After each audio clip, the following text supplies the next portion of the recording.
Bonjour à tous, bienvenue dans le vidéo qui présente les agendas. Je vais faire 5 vidéos pour présenter les agendas vu qu'il y a 4 agendas individuels et un agenda de groupe. Vous pourrez sélectionner le vidéo qui vous convient pour pouvoir en apprendre plus sur les agendas.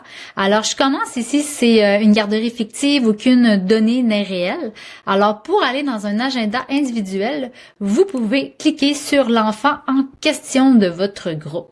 Ensuite, on se retrouve sur la page profil et on clique sur agenda de communication. C'est ainsi qu'on se retrouve dans la page de l'agenda. Nous avons l'agenda créatif, l'agenda sur mesure, l'agenda simplifié et l'agenda des poupons. Pourquoi dans GeoAgenda, nous avons plusieurs agendas? C'est pour mieux répondre aux besoins de l'éducatrice, sachant que chaque éducatrice est unique et que chaque éducatrice a sa façon de faire les agendas. Voilà, alors je vous présente la première agenda, qui est l'agenda créatif. Ça, c'est pour celles qui aiment écrire, qui ont une petite plume créative. Cet agenda est déjà pré-rempli parce que je ne voulais pas non plus que les vidéos soient trop longues. Alors, j'essaie de simplifier pour vous en vous expliquant là, les petits trucs rapidos pour faire vos agendas. Alors, oui, dans GeoAgenda, c'est possible de revoir les anciens agendas. Il vous suffit ici de cliquer sur l'agenda précédent avec la date ou vous pouvez sélectionner ici une date pour revoir un agenda qui a été fait dans le passé.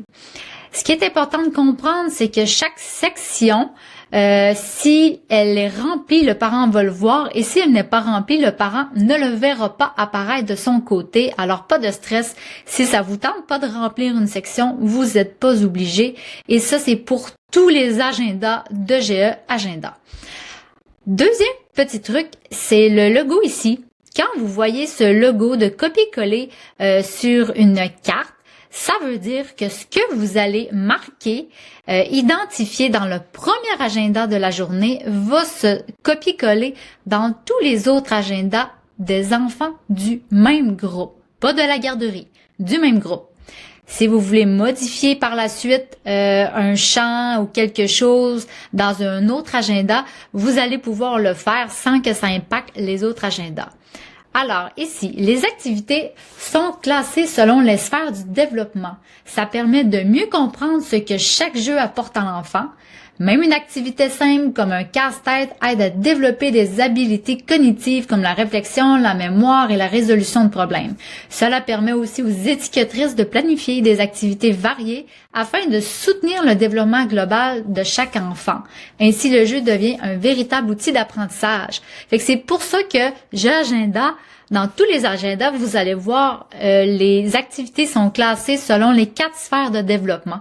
Fait que ça vous permet aussi, au fur et à mesure d'entrer les activités, de vous remettre en question à savoir, c'est vrai que ces temps-ci, j'en ai beaucoup plus côté motricité globale, moins dans social affectif, ça fait un temps que le cognitif, on n'a pas fait d'activité, fait que ça va vous permettre d'ajuster aussi votre planification.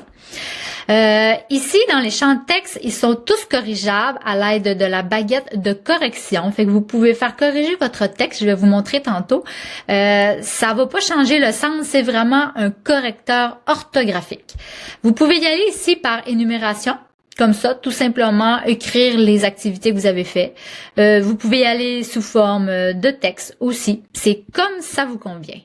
Ici, la section Nouvel apprentissage, c'est une section réservée à vos observations, à quelque chose que vous avez remarqué. Comme ici, j'ai pris l'exemple du jeu qu'on avait fait ce matin. Nous avons joué un jeu de rôle et j'ai remarqué que l'enfant pouvait faire de belles demandes. Alors, elle a fait de belles demandes pour obtenir un jouet. Par exemple, je peux avoir la poupée.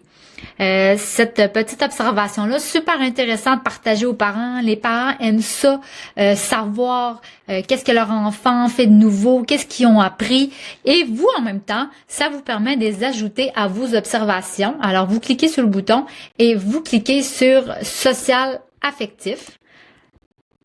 Comme ça. Et ce que ça va faire, c'est que dans votre prochain portrait, ben vous allez déjà avoir beaucoup d'observations d'entrée, fait que vous allez vraiment avoir un portrait pour le dossier éducatif vraiment réel avec vos observations, pas besoin de retranscrire. Si vous allez voir, ça va vous synchroniser directement dans vos portraits. Ensuite, c'est la section J'ai joué dehors. Ben, c'est une section qui est copier-coller à tous. C'est souvent un champ là, qui s'applique à tout le monde. Fait que vous pouvez écrire le nombre de minutes. Qu'est-ce que vous avez fait? Vous avez joué à quoi? Pédagogie nature, on a joué dans la cour, on est allé se promener. Vous êtes vraiment très, très libre de marquer qu'est-ce que vous voulez. On a une section pour voici un petit mot. Ça s'adresse seulement à l'enfant. Puis, vous avez la section message de groupe. Fait que c'est si vous avez vraiment un message de groupe qui s'adresse vraiment à tout le monde, pas obligé d'utiliser, mais vous pouvez, ça va s'ajouter dans tous les agendas des enfants du même groupe. Ensuite, vous pouvez sauvegarder l'agenda. En sauvegardant l'agenda, vous pourrez passer à un autre enfant directement. Comme vous voyez, les champs se sont copiés-collés, c'est déjà pré-rempli.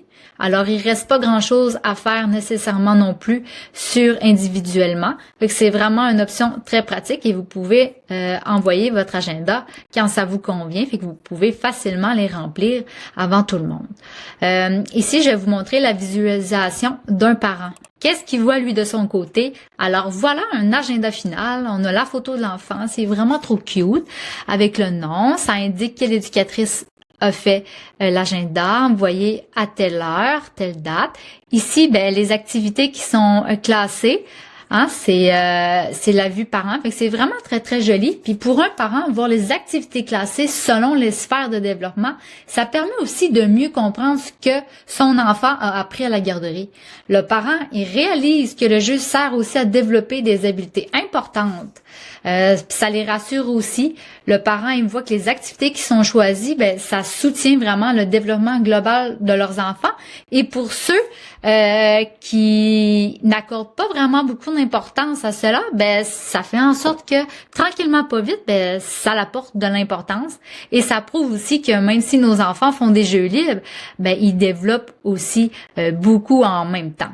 Alors voilà. C'est que ça, c'est vraiment là le côté là parent. Fait que c'est vraiment cute, des petites couleurs pastel, c'est pas agressif, mais c'est super beau. Confirmé, on envoie un agenda. Quand on envoie un agenda, on reçoit la confirmation. Et puis, on peut le voir ici. Comme vous voyez, Léo Chartier, agenda envoyé à l'instant. Fait que ça vous permet aussi de voir quel agenda a été envoyé sans revenir. Ici, comme Laurence Maltese, ça n'a pas encore été envoyé, je pourrais aller l'envoyer. Et vous pouvez voir ici dans la carte aucune connexion. Ça veut dire, dans le fond, ça vous indique quand le parent a vu l'agenda pour la dernière fois, vous êtes capable de le voir à la minute près. Ça vous permet de voir qui regarde et qui ne regarde pas. Là, pour le moment, vu que c'est une garderie de test, qu'il n'y a pas de parents d'affiliés à ses enfants, c'est pour ça qu'il n'y a aucune connexion. Alors, voilà.